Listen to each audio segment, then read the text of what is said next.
Yo, your friend AGYA KOO Abrante, your friend Kofi Edu Ameji so. Tete Mofra Film and Music Production, and a yemi company. AGYA KOO Abrante, medical catcher. I am living pese omo kan se ase Kofi de wa mobra mabobra se mi o mi fie we ye part 1 no pe nya mai the part 1 no bebrem na me the part 2 isu aka mo e kitchen na mo no me ye aduane kakra se me no ama punch na me stimi ho me mo na sisue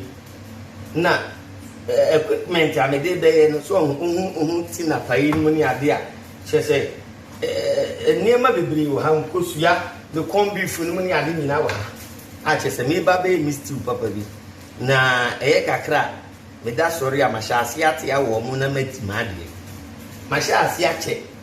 na me pese mutibi sente no me nuru ba bia so se de o hwe se de dwanam no etu hwan no a se ote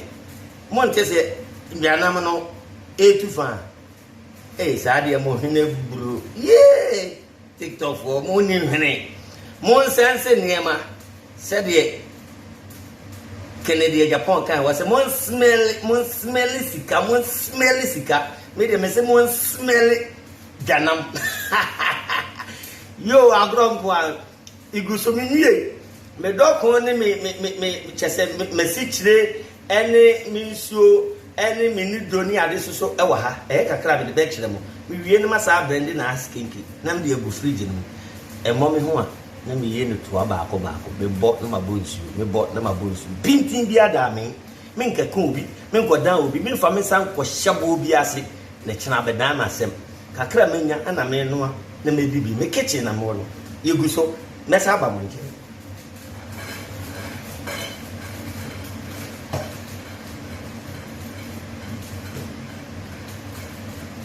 sa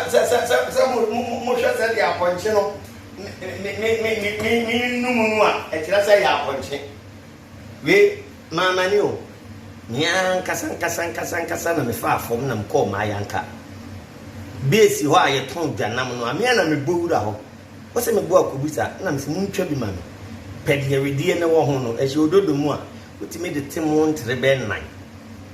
mama ni nya na mkoto ye hwe mo se me nim aduane ye enimi ho agro enkwan pa enkwan pa any stew